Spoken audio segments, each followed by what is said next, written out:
우리가 생각하는 형통은요, 내 뜻대로 모든 일들이 계획대로 이루어지는 것, 내가 세상에서 성공하는 것, 높은 자리에 올라가는 것, 좋은 대학에 들어가는 것, 좋은 직장에 취직하는 것, 이런 것들을 형통이라고 생각을 합니다. 그런데 성경을 묵상하며 깨닫게 되어지는 것은 우리가 생각하는 세상적 형통과 성경이 말하고 있는 형통은 좀 다르다라는 생각이 들었습니다. 성경에 보면 형통한 사람들의 여러 이야기들이 많이 나와 있습니다. 우리가 잘 아는 여호수아도 형통한 사람이었고, 다니엘도 형통한 사람이었고, 오늘 우리가 읽었던 요셉도 형통한 사람이라고 성경은 기록을 하고 있죠. 오늘 요셉의 모습을 보면서 참된 형통이 무엇인지를 좀 함께 나누려고 합니다. 성경에 보면 오늘 창세기 37장부터 50장까지 요셉의 이야기를 많은 부분 할애하여서 기록을 하고 있습니다. 성경은 요셉을 형통한 자라고 이야기합니다. 오늘 본문 2절 3절을 보면요, 이렇게 기록합니다. 여호와께서 요셉과 함께 하심으로 그가 형통한 자가 되어 그의 주인 애굽 사람의 집에 있으니 그의 주인이 여호와께서 그와 함께 하심을 보며 또 여호와께서 그의 범사에 형통하게 하심을 보았더라. 그렇게 기록을 하고 있죠. 형통이란 말이 두 번이나 나옵니다. 오늘 본문 23절을 봐도 간수장은 그의 손에 맡긴 것을 무엇이든지 살펴보지 아니하였으니 이는 여호와께서 요셉과 함께 하심이라. 여호와께서 그를 범사에 형통하게 하셨더라. 사실 오늘 본문 속에 세 번이나 반복해서 요셉을 형통하다, 요셉이 형통하게 하셨더라, 이렇게 기록을 하고 있는데요, 사실 요셉의 상황과 환경은 전혀 형통한 상황이 아닙니다. 우리가 잘 알듯이 요셉이 가장 힘든 순간을 통과하고 있거든요.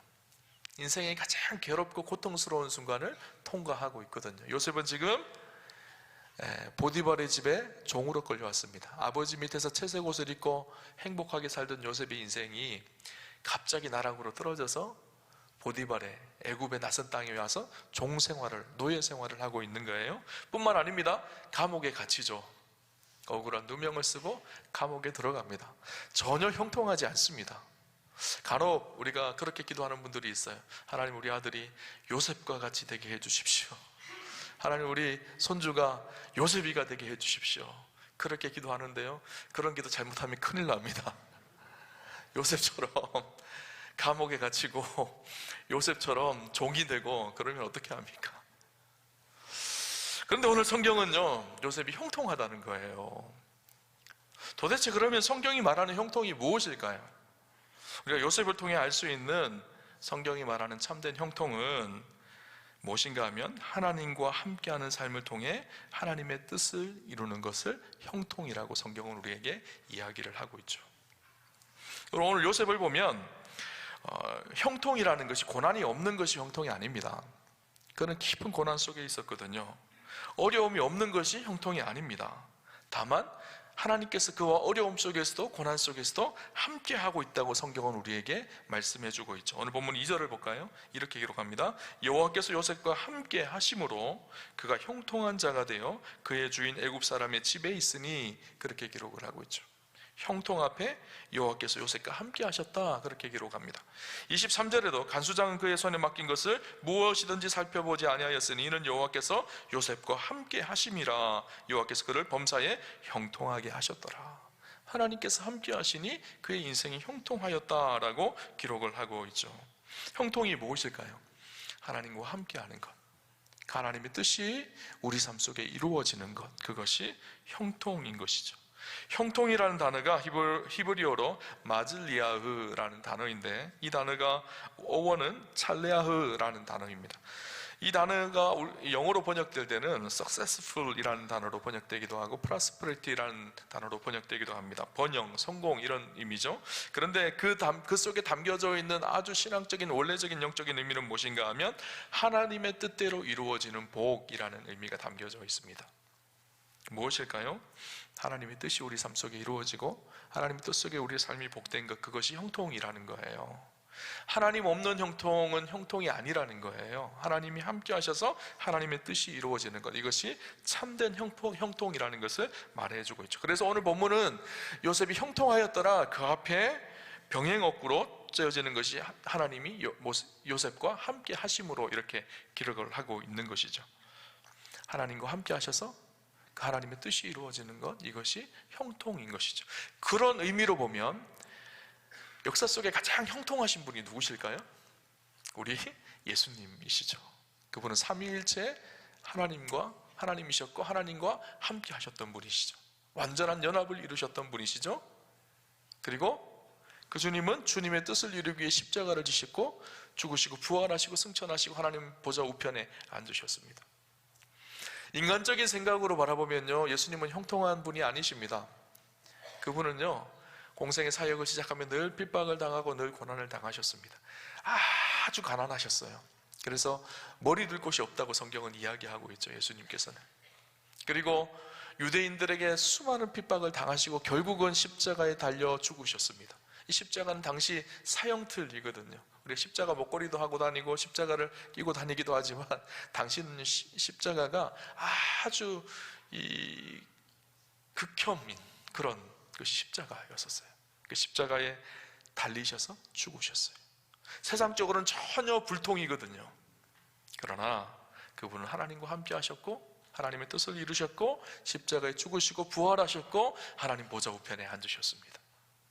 하나님의 뜻을 완전히 성취하신 참된 형통이 무엇인지 우리에게 가르쳐 주신 분이 우리 주님이시죠.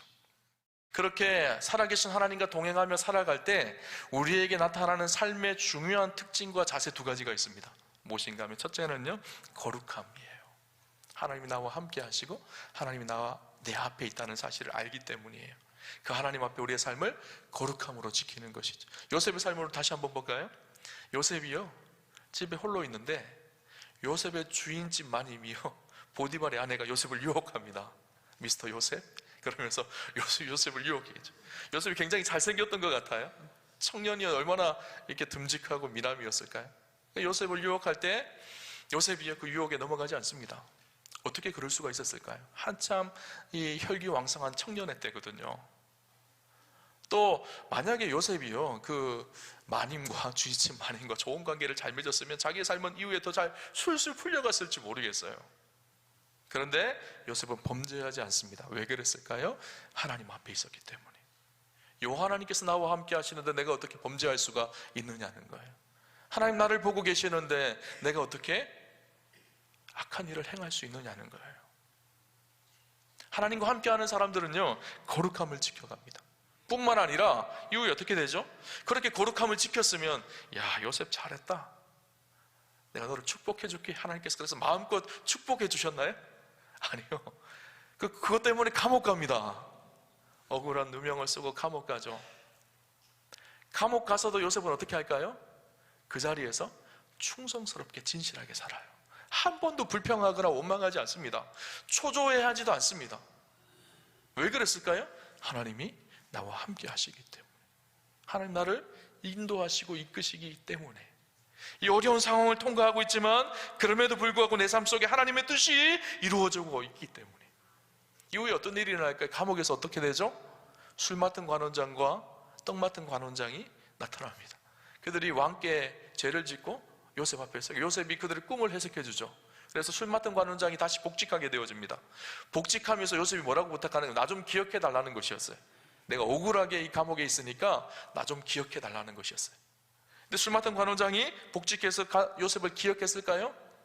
아니요. 성경에 보니까 술 맡은 관원장이 요셉을 기억하지 못하고 그를 잊었더라, 그렇게 기록을 합니다. 요셉은 이제 술 맡은 관원장이 복직을 했으니까 한 며칠 있으면 나에게 연락이 오겠지, 감옥에서 풀어주겠지. 일주일이 지나고 2주일이 지나고 한 달이 지나고 1년이 지나고 2년이 지나도 깜깜무소식인 거예요. 그리고 얼마나 화가 나겠어요. 얼마나 분통이 터지겠어요.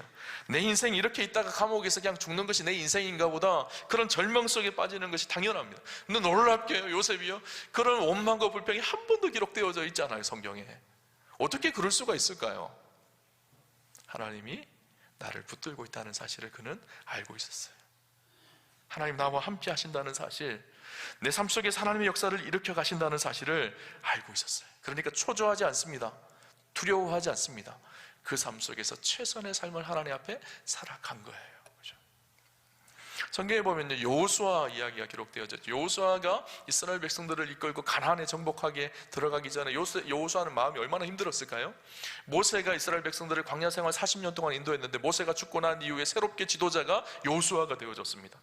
여호수아는 한 번도 전쟁의 경험, 이렇게 이스라엘 백성들을 지도하여서 이끌어간 경험이 모세 때문에 없었어요. 그런데 그 모세가 죽고 났어요. 혼자 이스라엘 백성들을 이끌어가야 되는 지도자라는 그 무게감이 얼마나 컸을까요?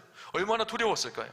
근데 하나님께서 두려워하고 불안해하고 있는 여호수아에게 뭐라고 말씀하시나요? 여호수아 1장 9절에 보면 내가 내게 명령한 것이 아니냐, 강하고 담대하라, 두려워하지 말며 놀라지 말라, 내가 어디로 가든지 내 하나님 여호와가 너와 함께 하느니라 하시니라. 하나님이 너와 함께 하신다. 여호수아가 어떻게 담대하게 정복 전쟁을 이루어갈 수가 있었을까요? 함께 하시는 하나님 때문이었었어요. 두려움을 이길 수가 있었던 것이죠. 하나님께서 여호수아의 삶을 형통하게 하신 거예요. 그렇죠? 하나님과 함께하는 형통한 사람들의 특징이 거룩함과 담대함이죠. 세상의 유혹을 이기고 세상 속에서도 흔들리지 않고 담대하게 살아갑니다. 근데 오늘 우리는 어떤가요? 세상의 유혹을 쉽게 이겨지던가요? 아니면 세상 속에 늘 염려하고 근심하며 두려워하며 그렇게 살아가고 있지 않나요? 왜 그럴까요? 하나님 나와 함께 하신 그 하나님의 함께 하심을 잃어버리며 우리가 살아가고 있거든요. 교회에 와서 설교를 들을 때는, 예배를 드릴 때는 하나님 뭔가 좀 함께 하시는 것 같은데 교회 문발자국만 나가면 하나님 함께 하시나? 네, 세상에 붙들려 살아가거든요. 그러니까 쉽게 유혹에 무너집니다. 이런 이야기가 있습니다. 어느 교회에서 여름 성경학교를 했어요. 여름 성경학교 주제가 임마누엘이었습니다. 임마누엘의 뜻이 무엇이죠? 하나님이 지금 나와 함께 하신다라는 뜻이에요. 그 주제로 설교를 하고 목사님이 성경 공부도 아이들이 열심히 했습니다. 저녁에 집회도 했습니다. 아이들이 손을 들고 눈물을 흘리고 막 뜨겁게 하나님 앞에 기도하며 하나님이 임마누엘로 나와 함께 하신다, 온 세상 만물을 창조하신 그 하나님이 지금 나와 함께 하신다, 이렇게 고백하며 감격스럽게 은혜스럽게 성경학교를 보냈습니다. 성경학교 마지막 날 하나님의 편지를 써라 그랬어요. 아이들이 편지를 썼는데 그 중에 한 아이가 이렇게 편지를 썼습니다. 하나님, 이번 여름 성경학교는 정말 재미있었어요. 그런데 너무 아쉬워요. 하나님도 같이 있었으면 더 좋았을 텐데 그랬다라는 거예요. 오늘 우리 모습 아닌가요? 뜨겁게 손을 들고 찬양할 때는 하나님 나와 함께 하신다고, 나와 동행하신다고 그렇게 눈물 흘리고 감격스럽게 하나님 앞에 고백하지만 세상 속에서는 하나님 없는 삶을 살아가는 거예요. 형통함이 무엇일까요? 하나님이 나와 함께 하시는 것. 그래서 내 삶 가운데 하나님의 뜻이 이루어져 가는 것, 그것이 형통입니다. 두 번째 형통의 특징이 있는데, 형통함을 가진 사람들의 나타나는 삶의 모습 한 가지가 무엇인가 하면, 참된 형통은 복을 받기보다 복이 되는 삶을 살아가게 됩니다. 오늘 특이한 것은요, 요셉이 감옥에 갇혔어요. 감옥에 갇혔는데 놀라운 것은 요셉이 보디발의 집에 노예를 끌려왔습니다. 노예를 끌려와서 힘들고 어려운 삶을 사는데, 그런데 특이한 것은 무엇인가 하면 요셉 때문에 보디발의 집에 복이 임했다는 거예요. 요셉이 가는 곳곳마다 그곳이 축복의 현장이 되기 시작합니다. 감옥에 갇혔을 때도 마찬가지예요. 감옥에 갇혔을 때 요셉 때문에 그 감옥에 있는 사람들이 축복을 받고 복을 받습니다. 오늘 보면 5절을 한번 볼까요? 5절에 이렇게 기록합니다. 그가 요셉에게 자기의 집과 그의 모든 소유물을 보관하게 한 때부터 여호와께서 요셉을 위하여 그 애굽 사람의 집에 복을 내리심으로 여호와의 복이 그의 집과 밭에 있는 모든 소유에 미친지라. 보디발의 집이 요셉 때문에 복을 받았다라는 거예요. 이상하지 않나? 요셉이 집이 복을 받아야 되는데 하나님은 요셉이 있는 그 보디발의 집이 복을 받게 하셨다라는 거예요. 감옥에 갔을 때도 요셉은 그대로였거든요. 하나님께서 요셉을 형통하게 하면, 복이 되게 하면 어떻게 해야 될까? 하나님께서 요셉을 너는 아무 죄가 없다, 풀려나게 해주셔야 되잖아요. 그런데 그러지는 않으시고 요셉이 있으니까 그 감옥에 있는 사람들이 요셉 때문에 복을 받습니다. 요셉이 가는 곳곳마다 축복의 현장이 되어집니다. 이후에 요셉의 삶을 우리가 잘 알죠. 그가 감옥에서 술 맡은 관원장의 꿈을 해석해주고 한참 후에 그가 바로의 꿈을 해석해줍니다. 그래서 어떻게 되죠? 애굽의 국무총리가 되어집니다. 근데 놀랍게 애굽의 국무총리가 되어지니까 어떤 일이 일어났을까요? 애굽이 요셉 때문에 복을 받습니다.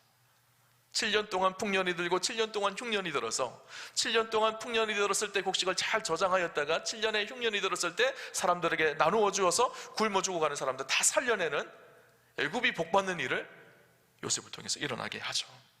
이와 같이 하나님이 함께하는 형통한 사람들은 물론 자신의 인생도 복되게 했죠. 그런데 자신 때문에 다른 사람을 복받게 하는 사람들이에요. 축복이 흘러가게 하는 사람들, 가는 곳곳마다 축복의 현장이 되는 사람들. 오늘 저와 여러분이 그런 축복이 있었으면 좋겠습니다. 여러분이 가는 곳마다 축복의 현장이 되십시오. 여러분이 있는 가정이 축복의 현장이 되시고요, 여러분의 직장이 축복의 현장이 되시기를 바랍니다. 교회도 마찬가지입니다. 우리 우암교회가 있는 이곳이 축복의 현장이 되어야 합니다. 우리 우암교회 때문에 우암동이 복을 받아야 되고요, 우리 우암교회 때문에 청주가 복을 받아야 돼요. 그것이 형통입니다. 하나님의 사람들 때문에, 그 사람 때문에 그 주위에 있는 사람들이, 이웃들이 복을 받는 것. 창세기 12장에 보면요, 하나님께서 아브라함을 부르시는 장면이죠. 아브라함을 부르셔서 복의 근원이 되겠다, 복이 되겠다 말씀하시죠. 그런데 현대인의 성경에 보면요, 아주 잘 번역을 해놨습니다. 이렇게 번역을 했습니다. 창세기 12장 2절에 보면, 내가 너를 큰 민족의 조상이 되게 하고 너를 축복하여 내 이름을 크게 떨치게 하겠다. 너는 다른 사람에게 복을 끼치는 자가 될 것이다. 하나님께서 아브라함을 부르셔서 뭐라 그러시죠? 너는 다른 사람들에게 복을 끼치는 사람, 복을 전하는 사람이 되어질 것이다 말합니다. 아브라함도 복을 받게 하시겠지만, 아브라함을 통해서 또 다른 사람들이 복을 받게 하시는 축복이 있게 하시겠다라는 것, 이것이 믿음의 사람들의 모습입니다. 나도 하나님과 함께함으로 하나님 주시는 은혜와 축복을 누리지만, 나에게만 이기적으로 나만 붙들고 나만 잘 되는 신앙생활이 아니라, 나를 통해서 그 하나님의 축복과 은혜가 흘러가서 또 다른 사람들이 복되게 하는 것. 여러분, 창세기 17장에 보면 하나님께서 아브라함의 이름을 바꾸십니다. 아브라함에서 아브라함으로 바꾸시죠. 아브라함의 이름의 뜻이 무엇인가 하면 존귀한 아버지라는 뜻이에요. 근데 아브라함은 많은 민족의 아버지, 열국의 아버지라는 뜻입니다. 무슨 의미일까요? 존귀한 아버지, 한 가정의 자녀들로부터 존귀함을 받는 아버지에서 그의 이름을 열국의 아버지, 많은 민족의 아버지. 물론 한 가정의 아버지로 존귀하게 여김을 받는 것은 너무너무 중요한 일입니다. 근데 그것을 넘어서서 한 가정뿐만 아니라 온 세계 열방이 아브라함을 통해서 복을 받게 하시기 위해서 열국의 아버지, 열방의 아버지로 이름을 바꾸어 주신 것이죠. 믿음의 사람들은 그런 사람입니다. 내 가정뿐만 아니라 나와 함께하는 우리의 이웃들, 많은 사람들이 나를 통해서 복을 받게 하는 것, 이것이 성경에서 말하는 형통인 것이죠. 여러분, 우리가 하나님과 함께하는 형통을 누릴 때 우리 한 사람의 형통에만 머물러 있는 것이 아니라 우리와 함께하는 사람들이 함께 그 형통함을 누리는 것, 이것이 참된 형통인 거예요. 요셉이 애굽의 국무총리가 되어져서 당시 이 기근으로 인해 죽어가는 수많은 사람들을 위해서 요셉의 창고를 열었던 것처럼, 우리의 인생이 하나님께서 우리에게 주신 축복의 창고를 힘들고 어렵고 가난한 사람들을 위해서, 고통 속에 있는 사람들을 위해서 열 때 우리의 인생에 참된 형통이 있다고 성경은 우리에게 이야기해 주고 있는 것이죠. 여러분, 우리도 요셉처럼 저와 여러분 때문에 누군가가 행복했으면 좋겠고요, 저와 여러분 때문에 누군가가 복되었으면 좋겠습니다. 참된 복이 있었으면 좋겠습니다. 우리가 잘 알듯이 지난 몇 주간 참 여러 가지 어려움들이 있었죠. 산불로 인해서 수많은 사람들이 피해를 당하고 고통을 당했습니다. 많은 사람들이 자기 삶의 터전을 잃고 눈물을 흘리고 자기의 가족을 잃고 슬퍼합니다. 그들을 위해서, 또 동남아의 지진으로 7.7 강진으로 인해서 미얀마가 아주 혼란스럽고 고통 속에 있습니다. 이 미얀마의 만달레이라는 도시, 제2의 도시인데, 그 도시의 80% 이상의 건물이 다 무너지고 손상을 입었다고 합니다. 추정하기에는 1만 명이 넘는 사람들이 죽었다고 생각을 합니다. 이런 고통 속에 있는, 아픔 속에 있는 우리의 이웃들을 위해서 저와 여러분이 요셉이 자기 창고를 열었던 것처럼 우리의 창고를 열어야 한다고 생각을 합니다. 그것이 형통한 사람의 모습이거든요. 올해 저희가 사순절을 시작하며 작은 우유곽 하나씩 나눠드렸죠. 거기가 우유가 들어있는 것이 아니라 그곳에 하루에 1,000원씩 40일 동안 천사운동을 하자고 그렇게 말씀드렸어요. 그 재정을 모아서 이 산불 피해 지역과 미얀마 지진을 도우려고 합니다. 그런데 좀 급합니다. 그래서 부활절 지나고 그렇게 내지 마시고요, 다음 주 또 그 다음 주 부활절 전까지 꼭 교회에다가 제출을 해 주시기를 부탁드립니다. 그리고 그 천사운동이 힘드신 분들, 또 준비를 못 하신 분들은 교회 밖에 보면 이렇게 한샘 치고 헌금이라고 스티커를 붙여서 이렇게 만들었어요. 한샘 치고가 뭔가 하면요, 밥 한 끼 한샘 치고 차 한 잔 마신 셈 치고 그것을 우리의 이웃들을 위해 좀 섬기고 도왔으면 좋겠다 생각이 들어서 우리가 도울 수 있는 길들을 좀 나누었으면 좋겠다라는 생각이 듭니다. 그래서 우리가 좀 복의 근원이 되는, 축복의 통로가 되는, 좀 저와 여러분의 인생이 하나님 앞에 형통한 삶이 되는 그런 은혜가 있었으면 좋겠습니다. 오늘 성경을 보면요, 참 의미 있는 표현이 한 가지가 나와요. 뭔가 하면 3절에 보면 요셉의 주인 보디발이 요셉이 하나님과 함께함을 보았다고 그렇게 이야기합니다. 이상하지 않나요? 보디발은 이방 사람이거든요. 하나님을 알지 못하는 사람이에요. 그런데 어떻게 요셉이 하나님과 함께하고 있다는 것, 그의 삶이 형통하다는 것을 보았을까요? 아마 히브리인이었던 요셉은 하나님을 믿는 사람이라는 사실을 알고 있었던 것 같아요. 그런데 그가 살아가는 삶의 모습을 보면서 하나님이 저 사람은 진짜 하나님과 함께하는 사람이라는 것을 알 수 있었던 것 같아요. 요셉이 어떻게 살았죠? 고난 속에서도 성실하게, 진실하게 그렇게 살았어요. 그리고 놀라운 그의 삶의 태도 한 가지는 요셉 때문에 많은 사람들이 복을 받는 거예요. 요셉 때문에 많은 사람들이 축복을 누리는 거예요. 그 모습을 보면서 저 사람은 하나님이 함께하는 사람이구나 라고 이방인도 알게 되어진 것이죠. 예수 믿지 않는 사람들이 오늘 우리 그리스도인들을 보면서 저 사람은 하나님이 함께하는 사람이다, 어떻게 알 수 있을까요? 얼굴 속에 하나님과 함께하는 사람 이렇게 써져 있나요? 아니죠. 우리의 삶의 모습을 보고 알 수 있어요. 우리가 하나님 앞에 진실하게 살아가는 모습, 그리고 우리를 통해서 누군가가 축복을 받고 우리의 창고를 열 때 누군가가 복이 되는 그 모습을 보면서 교회가 살아있네, 교회가 하나님과 함께하는 것이 맞네, 그리스도인들이 하나님과 함께하는 것이 맞네, 그렇게 알게 되어집니다. 축복하기는 저 여러분의 인생이요, 살아계신 하나님과 동행하며 형통한 인생이 되는 그런 복된 은혜가 있었으면 좋겠습니다. 뿐만 아니라 내 삶이 형통할 뿐만 아니라 나를 통해서 누군가에게 하나님의 은혜와 축복을 나누는 참된 형통의 역사가 저와 여러분 가운데, 우리 우암교회 가운데 날마다 충만하기를 주님 이름으로 축원합니다.